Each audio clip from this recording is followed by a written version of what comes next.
Hi, everybody. Welcome to today's Bake Along. I'm super duper excited to introduce today a New Rican. I shouldn't say fellow because I'm not Puerto Rican, but a New Yorker from the Bronx. Her name is Chelsea. We are so excited to have you with us today. Chelsea is a total badass, to be honest. Check out her bio on our website and the recipe. She has her own business. She's a teacher. She's like a total amazing woman, and we are super excited to learn Tres Leches from her.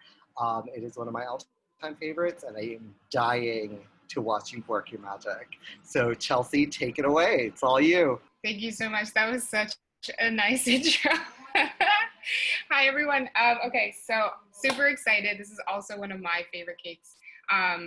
And we're going to just jump right in and get started because there are a couple of things we have to do.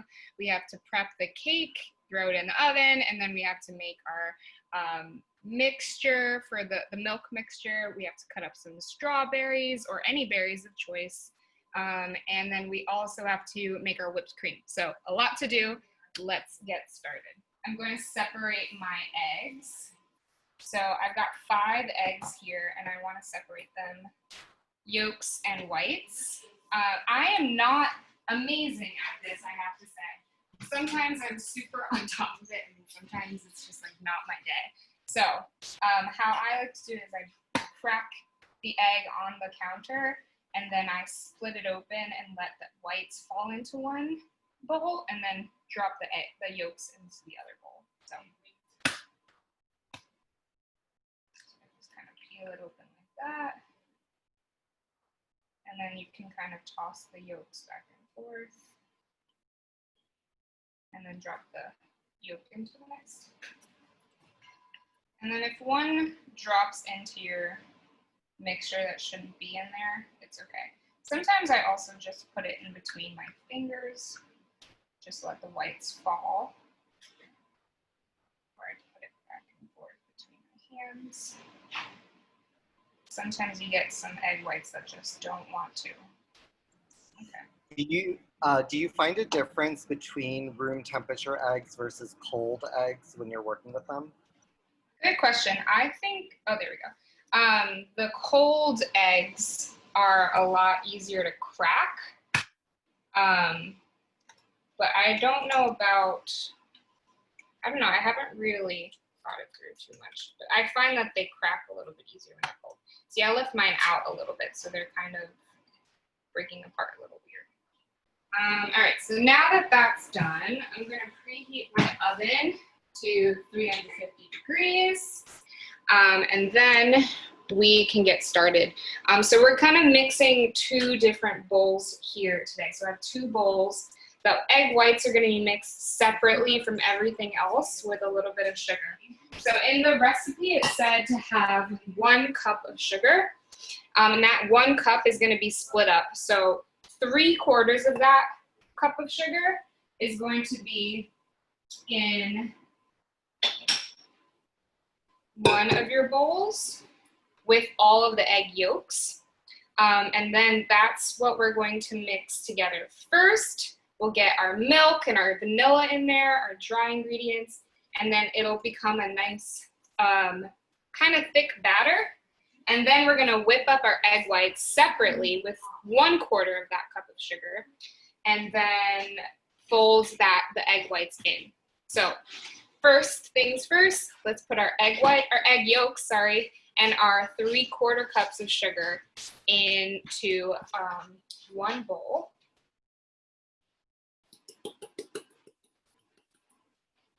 And then you can use a stand mixer for this, but honestly, it comes together really quickly.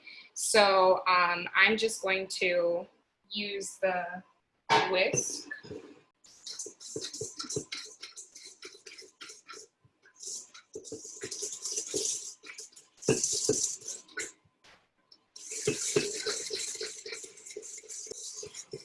And you're kind of going to get a nice, smooth mixture from that. It comes together really fast. So once it's nice and smooth, then you're going to add your milk. So I have 1/3 cup of milk, and I have a teaspoon of vanilla. So I'm just going to put my vanilla in with my milk. I'm gonna mix this a little bit more because you want it to be a little bit more pale. Do you have a particular technique that you use when you're whisking? I like to kind of choke up on the whisk. It makes it easier on myself. Like if I have my hand up here and this is kind of a thick mixture, it's going to be harder on my arm. So I kind of choke up on the whisk and really kind of dig in there. All right, that looks a lot better. Okay, so we have our egg yolks and we have our sugar in there. Now we're gonna put in a 1/3 cup of milk and a teaspoon of vanilla. Okay.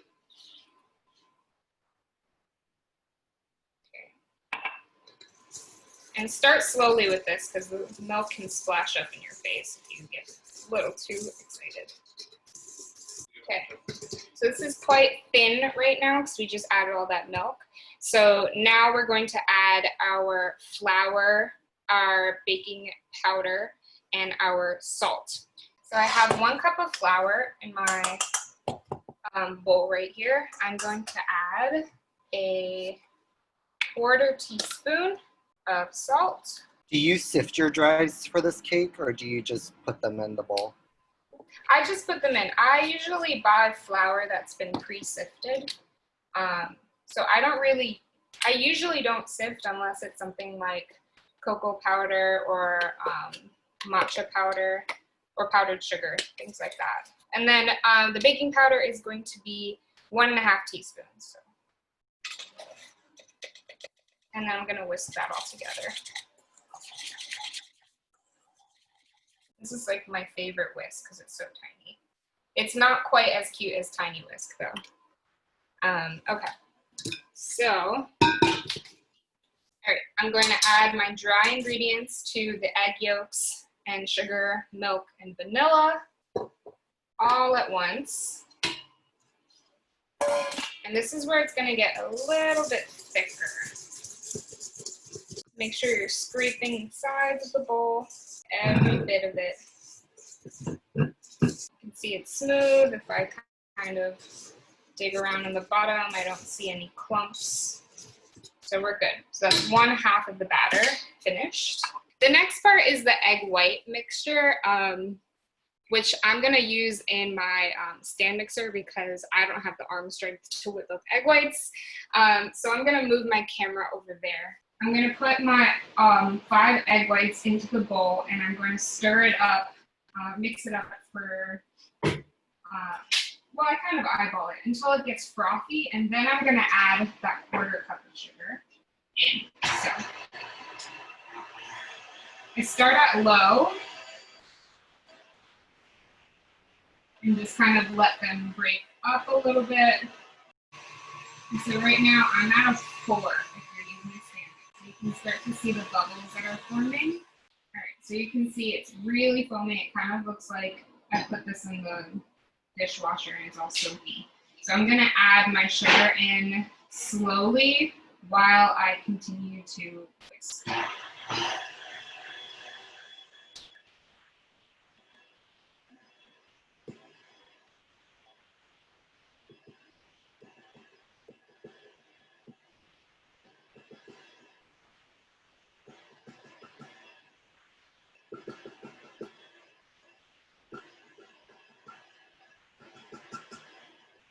Now that they're all the sugar is in, I'm going to increase the speed all the way up pretty much and let those whip up. All right, so if I check on them right now, I can see that they are definitely not ready yet. They're kind of glooping off of the spatula or off the whisk. So it's still got a ways to go. Can you repeat what you were saying about over whisking the eggs? You don't want to over whisk your egg whites because then they'll be dry. So what people mean by dry is that they won't have like a glossiness to them. So you still want them to be stiff but not dry, so that when you fold them into the mixture, it kind of comes together a little I can see that it's kind of starting to form like little divots. So I know that it's getting thicker.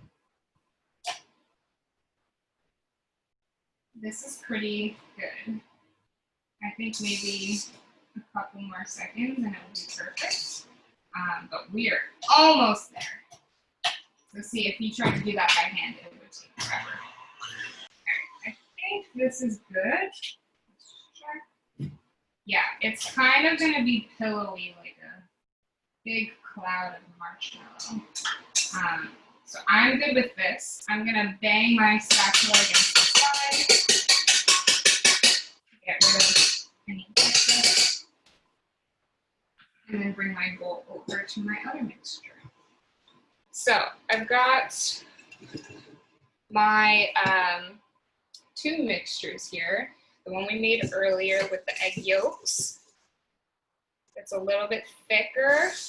And then I've got my egg whites. Now my egg whites, the reason why they look so puffy is because we just beat a bunch of air into them. So we don't want to knock out too much of that air because that's what's going to make the tres leches like super fluffy and light. So we want to use a spatula to just fold in our egg whites. And I'll show you what that looks like. And I am going to take some of the egg whites, just kind of like this much. And I am going to kind of make circular motions and try to incorporate those egg whites into the mixture without being super aggressive. So you want to knock out some of the air. It's kind of like making macarons if you've ever made those. But we're trying to incorporate it and keep that airiness to the batter. So what would happen to your cake if you end up knocking out the air? And also, like, what does that look like? If I made a mistake while making the batter, what does knocking out air look like in the batter? Yeah, so when this is finished, it's going to be paler in color and it's going to be pretty fluffy. So you would know if you knocked a lot of that air out if it kind of becomes more liquidy again. And so if you put that into the oven, it wouldn't be, you know, the worst thing in the world. You'd still have a cake, but it just wouldn't be super fluffy, and it wouldn't rise as much as what we're doing now here. All right, so that looks good. Now I'm gonna add a little bit more. And there isn't really a science to this. You can kind of go at your own pace.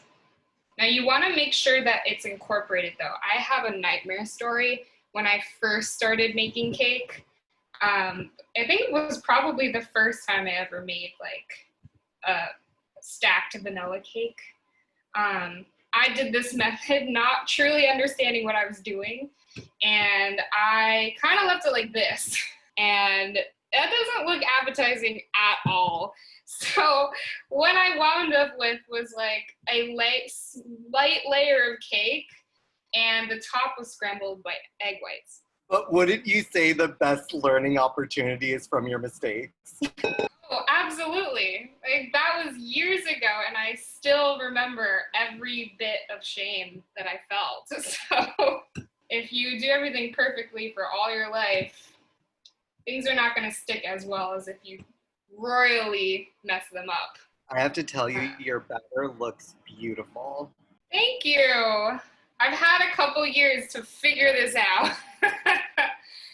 It's very fluffy right now. I'm very happy. I'm going to get the last bit of these egg whites in, and then we are going to finish this batter off.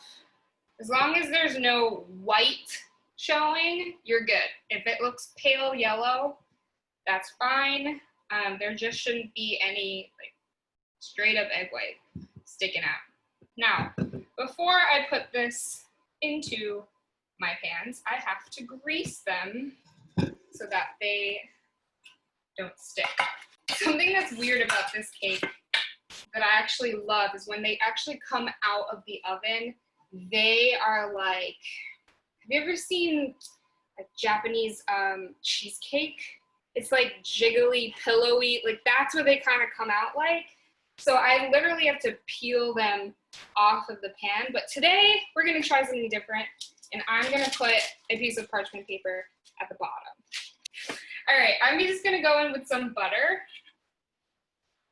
and I'm going to go ahead and grease the bottom and the sides. Okay. Put my parchment paper in. Put a little bit more. And then I'm gonna put some flour in this too, just to be super duper sure. And how I got these parchment rounds is I just trace the bottom of the pan and then I cut it out. I know they sell them in rounds, but I just buy the regular parchment. These are 8-inch pans. You can use 9-inch pans too, but they just won't be as tall. So I'm gonna put just a little bit of flour and kind of coat the sides specifically, and then use that same flour and put it in the next pan. All right, and so you want to put an even amount of batter into your pans. Some people like to weigh the batter. Sometimes I'm not particular, but since I'm gonna be the one that's eating this cake, I'm just gonna go for it. So go. Okay. And then next. If you wanted to make a cupcake version of this. Oh my gosh, you read my mind, I totally do. Okay, so how would you handle like cupcake bake time, for instance? Because it would obviously be less, right? So it might be similar baking time. The thing that I'm most worried about for a cupcake version of this cake is that the 3 milk mixture might like completely soak through the cupcake liner. So if you were to make that, it would have to be with a cupcake liner that's really thicker, or one of those silicone baking cups, which I'm thinking of investing in to try this specific recipe out. When we have the cake stacked on top of each other, the bottom one tends to get a little squished anyway. So if one is a little bit bigger than the other, just put that one on the bottom. That's what I do. Okay, so we're gonna put it into our oven, which is preheated at 350, I believe. Let me just double check. Yeah, 350, and then it's gonna go in there for 28 minutes. So yeah, if we did this for cupcakes, it probably would take maybe like 5 minutes less. I would just check it. All right, so we are going to make our 3 milk mixture first. It's just a mixture of evaporated milk, sweetened condensed milk, and heavy cream. So these are 3 kinds of milks, hence the name. So we need a cup, and a quarter.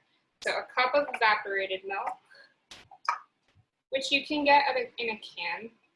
I kind of read up on sweetened condensed milk and evaporated milk, and apparently they were created as a means of giving access to people who can't necessarily get fresh milk.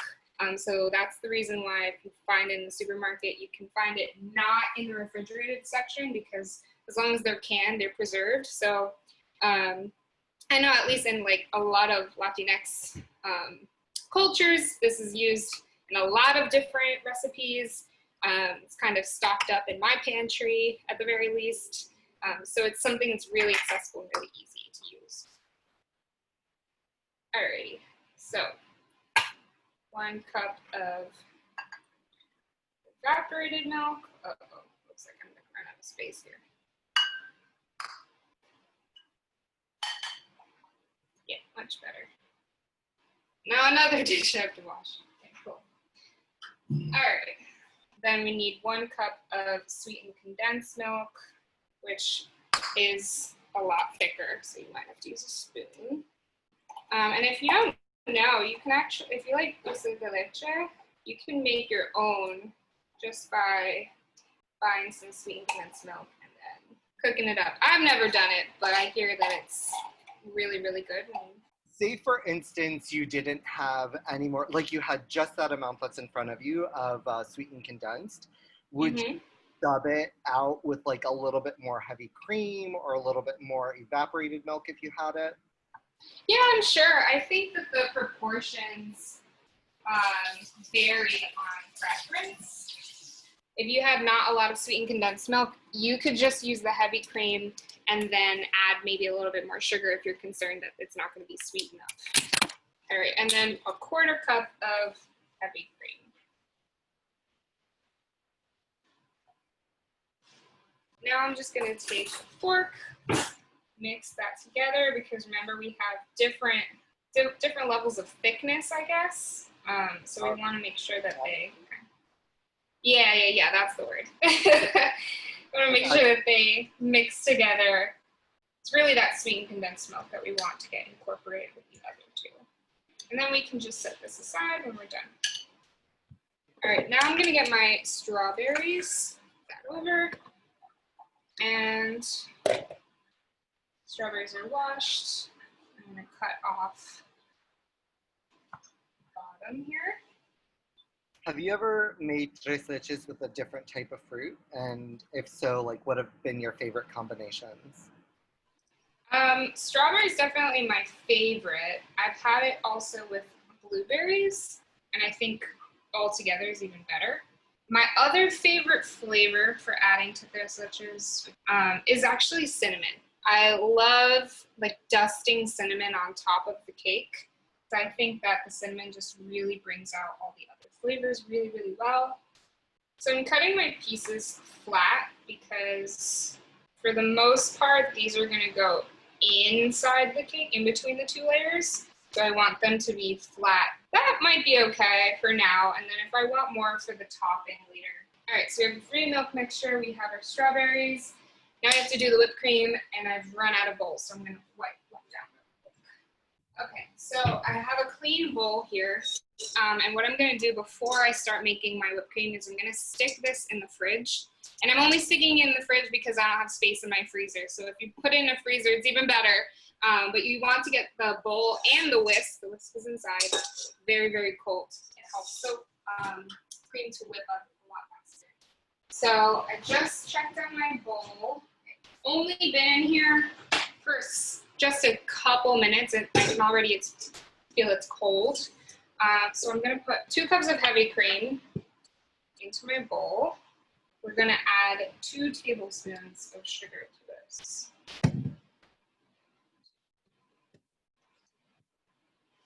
So I have my cream and my sugar in my bowl. And I'm going to first start off a little slower, just like we did with the egg whites.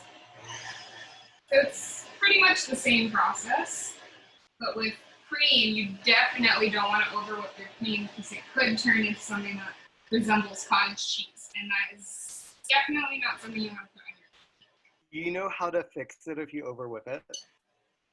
I don't. Do you? You just add a dash more cream. Really? Yep. Huh. Oh, I wish I knew that. Yeah. Oh, poor thing. All right, I'm gonna increase my speed now. That's looking really good. It's really full. I'm happy with that. All right, so then same thing. I'm just gonna. Oh, look at that. Beautiful. I feel like they're done. They look good. That's clean. Oh yeah, definitely done. Okay, so we're gonna pull these babies out and then put them on my wire wrap. So that actually took not 28 minutes. That took around I'm gonna say 23 minutes. I think we pulled it out about 5 minutes early.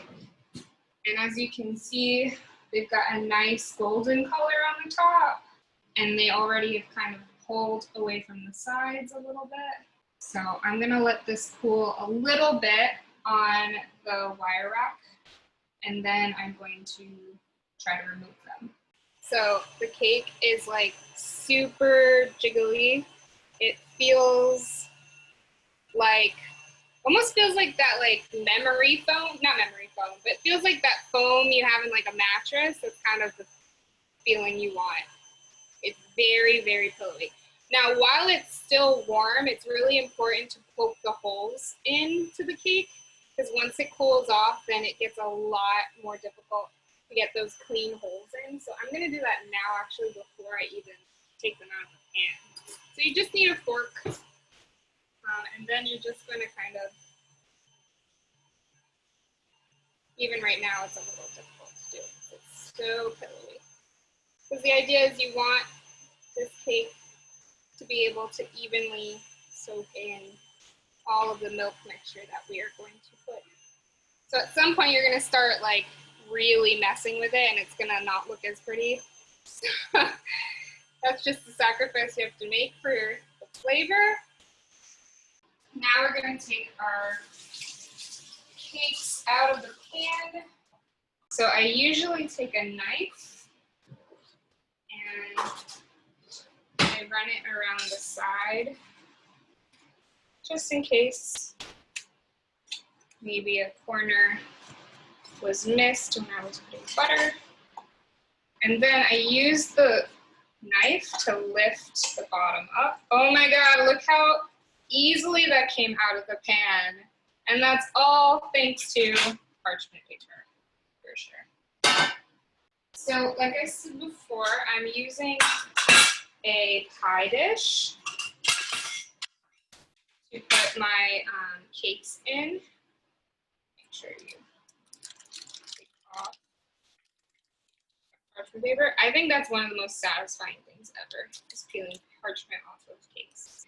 And so I'm gonna put it face this way because it's just flatter on the bottom, so it's a lot easier. But I'm actually gonna put it on the rack a little bit more. It's still kind of warm. I don't want to put whipped cream on a warm cake.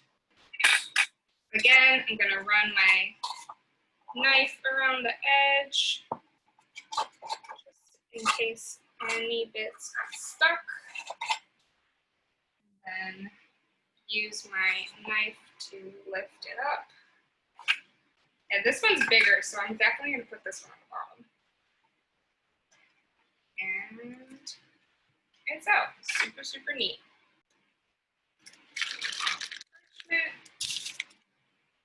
And do you see how like it's very jiggly? It's very, very bouncy and soft. So I've got this tall glass here, and I like to use reusable piping bags. I do have the plastic ones, but I think these are really easy to use, easy to clean, and a lot less waste. And they're not expensive, so this is what mine looks like. I've got this closed star tip that I'm gonna put inside, and it'll make some really nice little flowers. You can color your whipped cream. I actually might. Before I put anything in here, I might color some of it, and then just add little details to the top. It's going to seem like a lot. There's a lot of this milk mixture, but you want to add it in increments because it's going to pool at the top, and then it'll slowly soak in, so we're just going to take our time with it. And then some people like to pour it in and use like a third of a cup. Kind of evenly soak it. And if it falls off the sides, that's totally fine because it will still soak into the cake. I found this recipe and I got very lucky because I only had to tweak it once. to really get it to the point where I really liked. And usually that takes me like multiple tries to get a recipe to my liking. But this one is good. All right, so this is soaked in the mixture. There's what I believe is about half left. And so now while that's all soaked in, we're gonna add some whipped cream on top and then some of the strawberries. Okay, so what I like to do is I put my whipped cream on an offset spatula.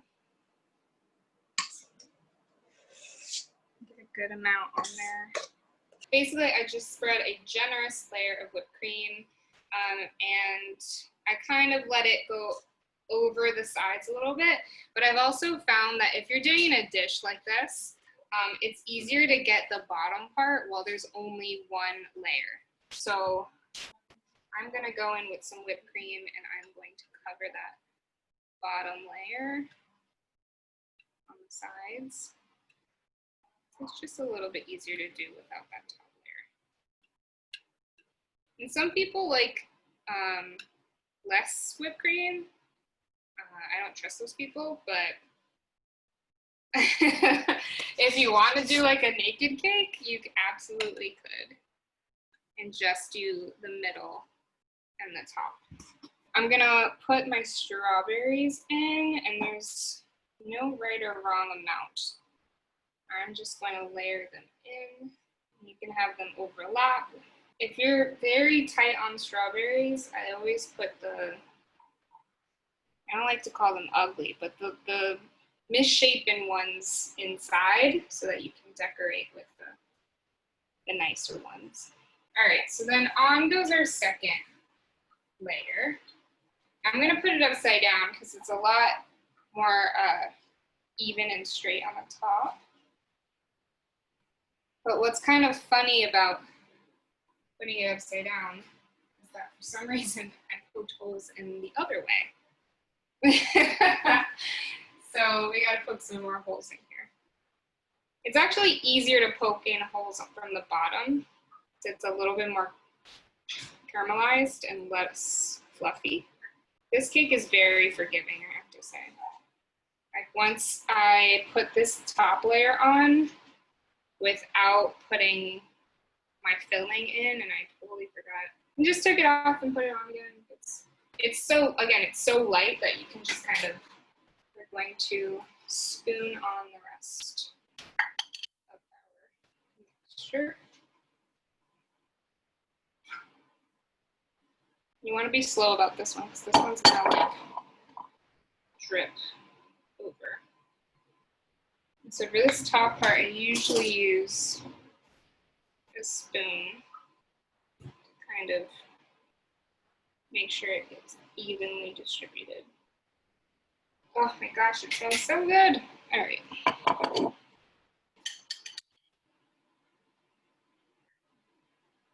I want to spread it like it's pizza sauce. Another idea I've had is using coconut milk.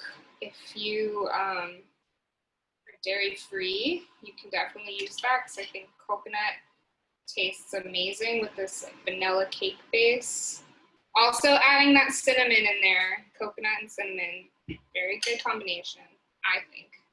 Also, like, I just like the sponge a lot, even if I wasn't gonna make it as a tres leches, like, this might be my go-to sponge from now on. Right, so it seems like it's a lot, but once it soaks in, it's gonna be perfect. This is definitely not a mushy cake, but it is very, very moist, but it holds itself together well. Right, so we're gonna go in with the rest of our whipped cream. It's kind of gotten a little softer here.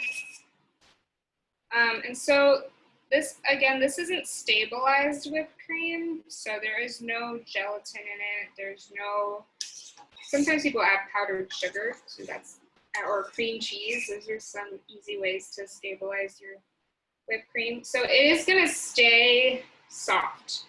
It's not going to get stiff or anything like that. But that being said, if you keep this cake in the fridge actually is really, really good when it's served cold. The whipped cream will stay in place. This is not the kind of cake that you should bring to a picnic on a 90-degree day. So your whipped cream will definitely melt if it's left out. I'm just gonna push some off around the side, and it's gonna look uglier before it looks pretty. The key is just to have an excess amount of whipped cream. And then we're gonna scrape it off and make it look nice in a second. But for now, we're just trying to get as much as possible onto the sides. And there is gonna be some left over, so. Especially when we scrape it off. And this is the part where normally if I'm doing this alone, I get like into the crazy zone. I like it looking very particular, and I get very quiet and nobody can talk to me. So look at how pretty that side is. Oh, I just stuck my finger in it. Look how pretty that side is. It's nice and uniform, just as long as you don't stick your finger in it. And then once you put it in the fridge, it will firm up a little bit, but it won't, it's not like buttercream. It's not going to get really firm and crust up. Are you mostly a self-taught baker, or did you go to classes, or?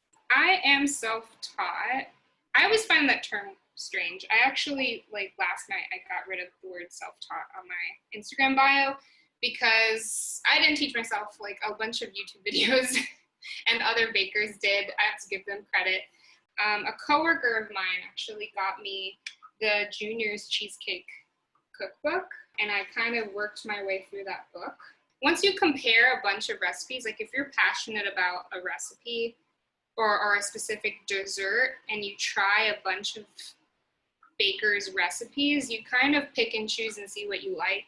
That's kind of where I got the point that I got to, and I started kind of experimenting more and making my own flavor choices and things like that. I'm at this point where I am gonna start making the top look a little nicer so that I can get some extra whipped cream to put on the sides here.